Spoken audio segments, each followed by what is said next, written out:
I know. All Montales are synthetic. All Montales smell the same.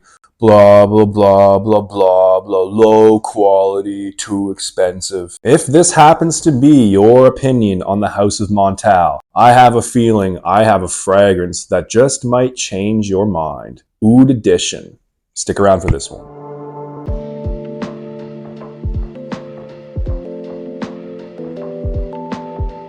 Hey, welcome back to Real Scent Review. So yeah, we all know the rhetoric. All Montales are super synthetic.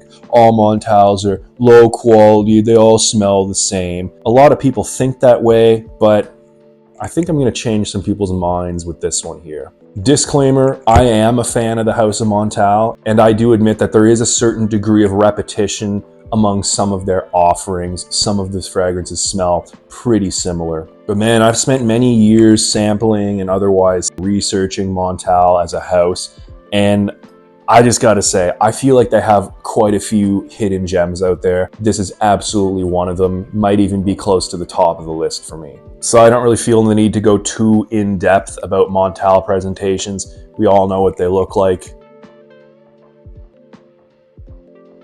This is the bottle, made to look like a water bottle. It's a cylinder. For those of you who don't know, Montale bottles come with this charm that acts as a stopper on the top so you can't press it down and accidentally shoot it off when you don't want to. But lately, I've become brain smart, and now I know to remove the charm before I review Montale fragrances so that you don't hear this in the background throughout the whole video. Anyway, let's get into the part that everybody cares about, the scent and I guess the quality of the atomizer.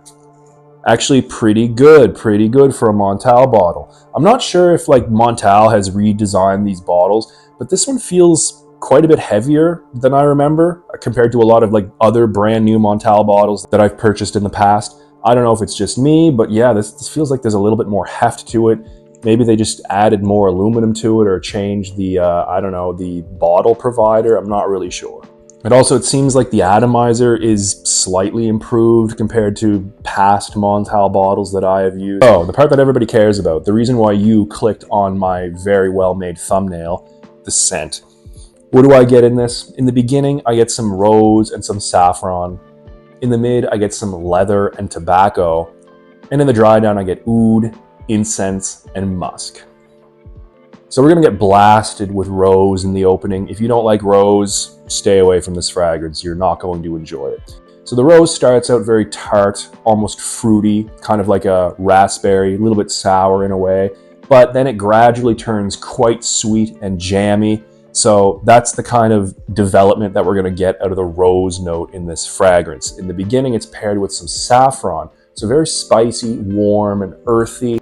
Very Oriental smelling in the top. So again, if you're not a fan of that particular genre, you might want to steer clear of this fragrance. So in the mid, we start getting a lot of leather. The leather in this particular fragrance is a little bit oily. It's dark. It's, I just want to say, maybe almost borderline animalic as well. It's not a super smooth leather, but at the same time, it's not over the top like Bulgari's Falkar, for example.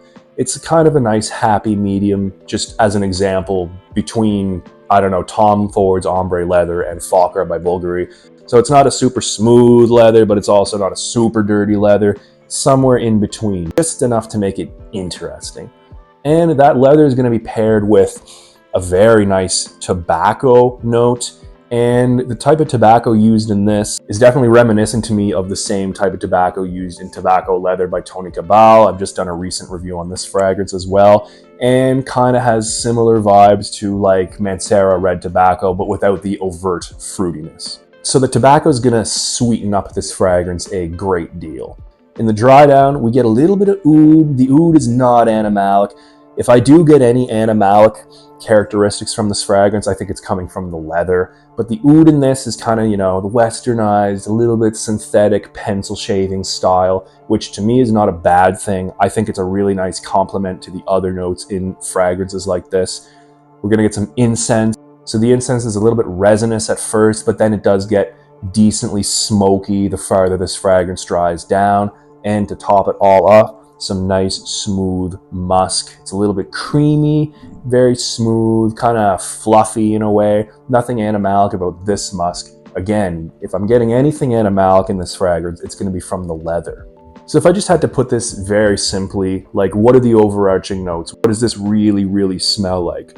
First and foremost, it's going to be a rose and leather fragrance backed up by some spicy, sweet tobacco. If I could just put it simply, that's what this fragrance is to me. However, all of the other notes that I mentioned do play a part in this fragrance. So it's not just those 4 prominent notes, but those are going to be the most powerful and maybe noticeable for a lot of people. So this fragrance does not get talked about very much, if ever. I think I've seen maybe one other YouTube review of this fragrance out there, which is mind-boggling to me because I feel like this fragrance is absolutely one of the best from the House of Montale. I say that both objectively and subjectively because, I mean, I myself am a fan of this fragrance. I like it, right? But objectively, it's a very interesting fragrance. It has complexity. It's dark. It's interesting. It's got great longevity, great performance in general. It's just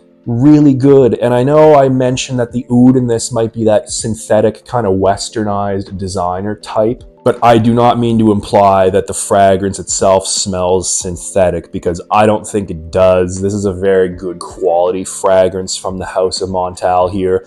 What I meant with the oud is just that it's not that fecal barnyardy type that you get in a lot of Middle Eastern fragrances. This is the more palatable, westernized style of oud.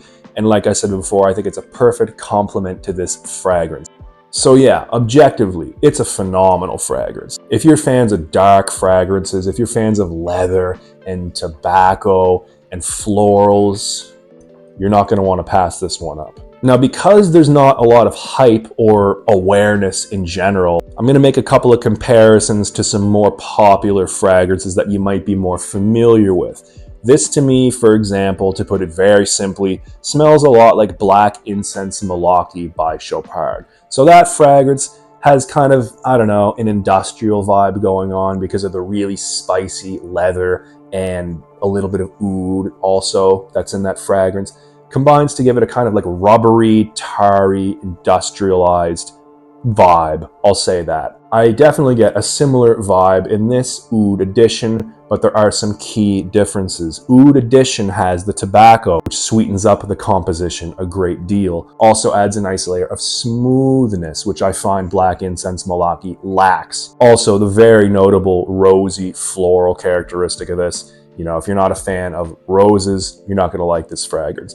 I don't think it's like the most prominent rose I've ever smelled in a fragrance, but it is definitely present, and it's to the point where if you don't like roses, you're gonna hate this fragrance. Also, this one has more prominent incense. I definitely get a more smoky vibe out of this one, which I didn't really get that much of in Black Incense Malaki despite its name. But anyway, if you know what Black Incense Malaki smells like, you know, you're about halfway to understanding this fragrance here, at least in terms of, you know, basic scent composition, let's say. Another fragrance that I get reminded of when I smell this is Halfeti Leather by Penhaligon. So that's a dark, leathery fragrance with some hints of fruitiness going on. Similar vibe in this one here. The fruitiness to me in Oud Edition is going to be coming from that jammy rose. And also at the beginning, like I said, it's a little bit tart, kind of like a raspberry almost. So these 3 fragrances are in the same kind of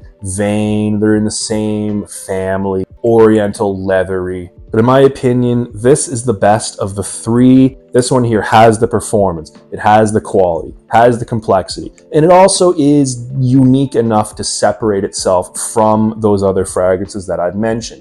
So all in all, awesome fragrance. From the House of Montale, it is truly spectacular. Oud Edition. Now, I touched a little bit on the performance there, but I mean, I'll go a little bit more in depth. It's a powerful fragrance. Not Montale's most powerful, don't get me wrong. This is not what I would call a beast mode room-filling fragrance.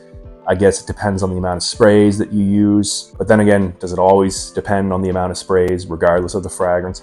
I'll say this, if you overspray it, it's going to become cloying, it's going to become offensive to other people. Solid longevity, I'm talking 11, 12 hours total on my skin.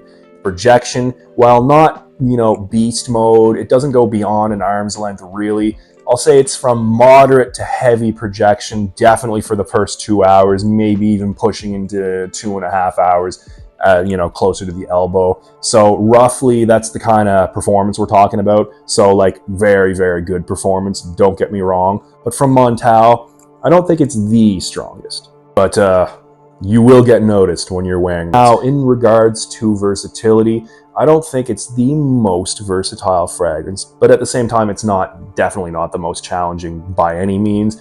But like for a beginner, if you're gonna be in a close quarters scenario, this could be a little bit heavy for some people, especially soon after spraying. So I recommend if you're gonna wear this in a formal scenario, maybe like a high level meeting or I don't know, a banquet dinner or something, spray this on a couple hours before you arrive and you're gonna be smelling regal. You're gonna be the classiest in the entire room.